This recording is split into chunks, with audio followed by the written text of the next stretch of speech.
हाँ जी, ये है वाओ। वाओ के ऊपर क्या लगी हुई है? 3 दंतों वाली शाद लगी हुई है, ठीक है? शाद वाला जो हरफ होता है वो पिछले वाले हरफ को अपने साथ मिलाते हुए दबाता है। अब जैसे कि अब ये शाद वाला हरफ वाओ है, पिछले वाला हरफ इसके साथ मिलेगा, वो कौन सा हरफ है? क़ौफ़ है। क़ौफ़ को हमने क्या करना है? वाओ के साथ मिलाना है और उसको दबाना भी है। लेकिन इसके बाद आगे देखते हैं, आगे भी वाओ के ऊपर 3 दंतों वाली क्या लगी हुई है? शाद लगी हुई है।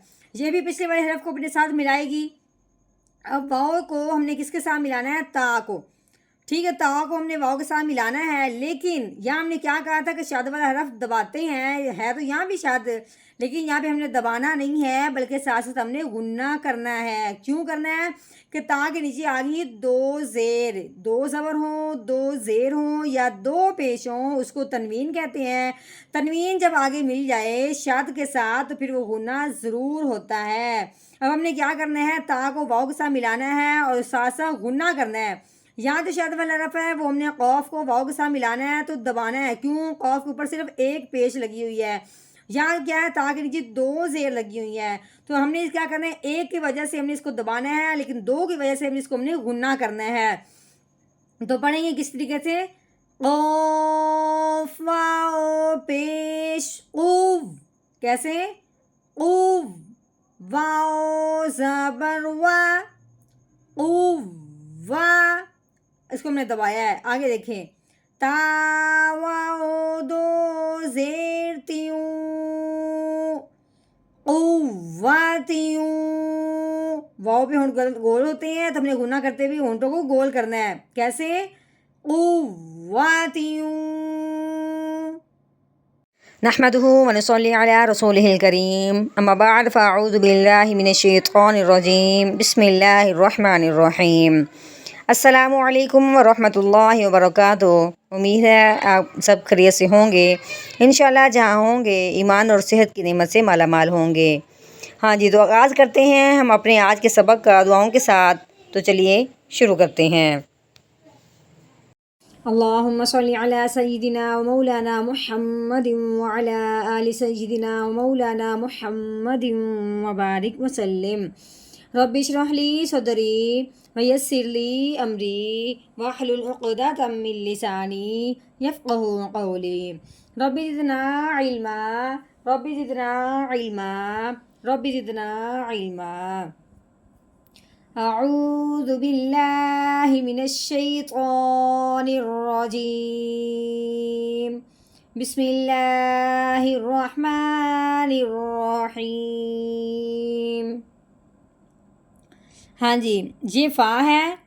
फ़ा के ऊपर जो लगी हुई है इसको ज़बर कहते हैं। तो कैसे पढ़ेंगे? फ़ा ज़बर फ़ा। हाँ जी, ये मीम है, मीम के ऊपर लगी हुई है ज़बर और आगे ये क्या है? अलिफ। अलिफ से पहले जब भी ज़बर आ जाए उसे एक अलिफ के बराबर लंबा करते हैं। तो कैसे पढ़ेंगे? मीम अलिफ ज़बर मा, फ़ा मा।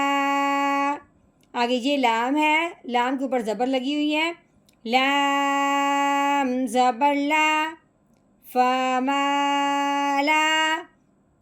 आगे जी हाँ है, हाँ के ऊपर क्या लगे? उल्टा पेश। उल्टा पेश को भी एक अलिफ के बराबर लंबा करते हैं, ठीक है? हा उल्टा पेश हू, फा माला हू। आगे देखते हैं, ये मीम है, मीम के नीचे क्या लगी हुई है? ज़ेर लगी हुई है। आगे ये नून है, नून के ऊपर ये जो दालनुमा बनी हुई है इसको जज़म कहते हैं। ये जज़म जिस हरफ के ऊपर आए उस हरफ को साकिन कहते हैं। अब ये जज़म आई है नून के ऊपर जिसका नाम हो गया नून साकिन। साकिन हरफ जो होता है वो पिछले वाले को अपने साथ मिला लेता है, ठीक है? साकिन हरफ जो भी हो वो पिछले वाले हरफ को तो मिलाता है, लेकिन जब साकिन हरफ हो नून तो हम इस बात का ख्याल करेंगे कि आगे कौन सा हरफ आया है। अब आगे हरफ कौन सा देखना है और क्यों देखना है? इसलिए कि अगला हरफ हरूफ हल्की में से ढूंढना पड़ता है।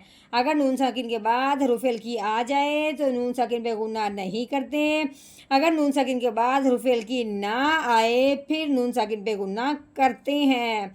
अब हमने देखा है क़ौफ़ है, क़ौफ़ हरूफ हल्की में से नहीं है, इसलिए हमने नून साकिन पे गुन्ना करना है। वो भी कौन सा?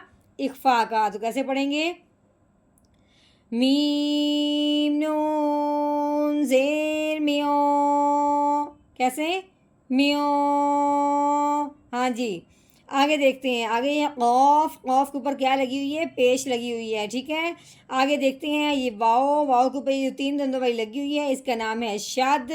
شد والا جو حرف ہوتا ہے وہ پچھلے والے حرف کو اپنے ساتھ ملاتا ہے اور ساتھ ساتھ دباتا بھی ہے. اب ہم نے کس طریقے سے پڑھنا ہے؟ قوف واؤ پیش قوف. کیسے؟ قوف. واؤ کے اوپر کیا لگی ہوئی ہے؟ زبر. واؤ زبر وا. قوا. ہاں جی آگے دیکھتے ہیں. یہ تا ہے. تا کے نیچے 2 زیر لگی ہوئی ہیں. آگے واؤ. واؤ کے اوپر لگی ہوئی ہے شاد. ٹھیک ہے. شاد والا حرف جو ہوتا ہے وہ بھی پچھلے والے حرف کو اپنے ساتھ ملاتا ہے. اب ہم نے تا کو واؤ کے ساتھ ملانا ہے. اس کے ساتھ ساتھ ہم نے غنہ کرنا ہے کیونکہ تا کے نیچے تنوین ہے. تنوین کے ساتھ آگے جا رہا ہے ملنے کے لیے. ٹھیک ہے. تو کیسے کریں گے؟ تا واؤ 2 زیر تیوں قواتیوں. واؤ کے اوپر لگی ہوئی ہے زبر. کیسے پڑھیں گے؟ واؤ زبر وا. ہاں جی جو واؤ ہوتا ہے عربی کا جو واؤ ہوتا ہے اس کو ہونٹوں کی گلائی سے ادا کرتے ہیں اور دھیان سے ادا کرتے ہیں کہ دانتوں سے ادا نہ کیا جائے. ہاں جی آگے دیکھتے ہیں کہ یہ لام ہے. ٹھیک ہے. جیسے ہم نے نورانی قاعدے میں پڑھا تھا یہ لام. اس کے آگے یہ الف. ہم نے پڑھا تھا لام الف. ٹھیک ہے. اب وہی قاعدے والا حرف یہاں آیا ہے تو یہ لام کے اوپر کیا لگی ہوئی ہے؟ زبر لگی ہوئی ہے. آگے یہ الف آ گیا. الف سے پہلے حرف پہ جب زبر آ جائے تو اسے ایک الف کے برابر لمبا کرتے ہیں. تو کس طریقے سے پڑھیں گے؟ لام الف زبر لا. ہاں جی آگے دیکھیے یہ نون ہے. نون کے اوپر کیا لگی ہوئی ہے؟ زبر لگی ہوئی ہے. آگے پھر الف آ گیا. الف سے پہلے زبر آ جائے تو اسے ایک الف کے برابر لمبا کرتے ہیں. تو کس طرح پڑھیں گے؟ نون الف زبر نا. کیسے؟ نا. ہاں جی آگے دیکھیں یہ صاد ہے. صاد کے نیچے لگی ہوئی ہے زیر. صاد کے نیچے زیر ہو صاد کے اوپر پیش ہو صاد موٹا ہی پڑھا جاتا ہے. کیسے؟ صاد زیر سوئی ناسوئی. ہاں جی را کے نیچے کیا آ گئی؟ 2 زیر. 2 زبر 2 زیر 2 پیش کو تنوین کہتے ہیں. اب ہم نے تنوین کو کس طریقے سے پڑھنا ہے؟ را کے نیچے زیر آئی ہے تنوین والی 2 زیر. اس کو باریک پڑھیں گے. رو 2 زیر رین ناسوئرین. ہاں جی اب ہم نے کرنا ہے یہاں پہ وقف. تو وقف کی صورت میں آخر والا جو رف ہوتا ہے وقف کے ساتھ والا اس کو کر دیتے ہیں ساکن یعنی کہ اس کے اوپر سے زبر زیر پیش ہٹا دیتے ہیں. تو کیسے پڑھیں گے؟ آگے وقف ناسوئر ناسوئر. ہاں جی اب ہم نے کیا کیا ہے کہ مکمل آیت کا توڑ تو کر لیا. اب ہم نے کرنا مکمل آیت کا جوڑ وہ بھی روانگی کے ساتھ. تو کس طریقے سے پڑھیں گے؟ چلیے شروع کرتے ہیں. اعوذ باللہ من الشیطان الرجیم. سورۃ الطارق مکیہ. بسم اللہ الرحمن الرحیم. فما له من قوة ولا ناصر.